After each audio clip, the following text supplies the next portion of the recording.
gabe. Institutu garaian ezagutu, hasera-haseran, eta talde amaitu arte jarraitu da, nik uste dut bakarrenetarikoa. Ezagutzen nautenek badakite nire diskoa hau dela, Ertzainaken Zuria. Zenbat alditan abestu eta entzun dudan diska hau.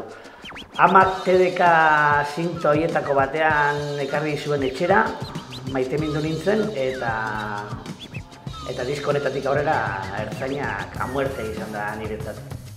Baina oso zaila da diska bakarra aukeratzea, eta hau gazte denborakoa denez, 30 urtekin maitemindu ninduen beste disko bat erakutsiko dizuet.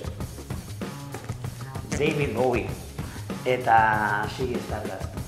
Bere osotasunean, marabila bat. Kantu batena ezinezkoa da, ez dakit. 25 urte musika jartzen, kantuak joan eta etorri egin dira, eta aitatuko dut kantu bat, segurazki inork ez duena espero. Guajoloteak. Guajoloteak eta Guajoloten lehenengoko diskako Malditos Vecinos. Osabak ekarri zuen gure etxera, eta ohitura bihurtu da Gabonetan guztiok abesten dugu familian, eta kantu hau berari, musu bat Osaba. Nire bizitzako banda sonora errepasatzen konturatu naiz, badagoela musikari bat, nire bizitzako banda sonora horretako talde askotako kide izan dena. Batzuetan eskutuan edo atzean, baina beste batzuetan aurrean, Inigo Muguruza.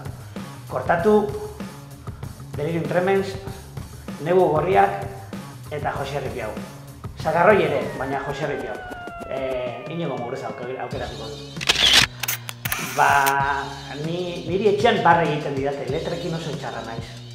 Doinuak eta, erditxukun, baina letrekin desastrutza.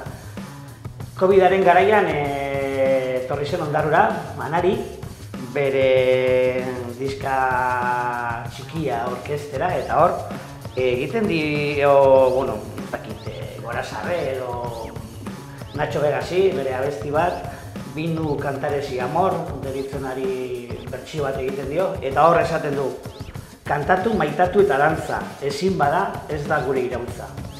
Horrekin geratzen naiz. Ezagutzen dautenek eta nire vinilo obsesioa kontuan hartuta, etxean iaia guztia viniloa, gero disko jartzaile joaten nahi zenean CD-ak edo MP3-ak, eta azkenaldian bikotearen kotxean streaming bidez bidaia luzeak egiten ditugunean. Denetarik, baina batez ere viniloak. Maitasun oso berezia dio Jimmy Jazzek. Jimmy Jazzen etxean sentiarazten naute, publikoarekin gustura egoten naiz, langileekin, bertakoekin, arduradunekin, maite dut Jimmy Jazz. Hemen etxera ez da ekarriko dute asuntua, eta bi leku aukeratuko ditut.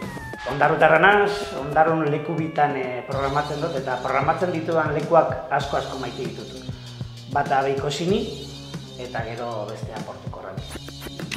14-15 urtekin, lehengusu nagusi batek, eraman ninduen Venezia diskotekara, ni Negu Gorriak lehen aitatu dudan bezala fansa nintzen eta Negu Gorriak ikustera, eta bere atzetik Barcelon bete talde bat. Neki ezintzuk ziren, Mano Negra. Ikaragarria. Gogoan dut, eta gainera ondo gordea. Kortaturen kolpez-kolpe erosi nuen nire diruarekin. Bilboko Korte Inglesen, dentistaren gana joan eta gero Korte Inglesen sartu eta kolpez-kolpe. Erosi dut talde baten single bat viniloan eta kasetea. Tatxas. Hauek, ostia, jarraitu beharreko taldea.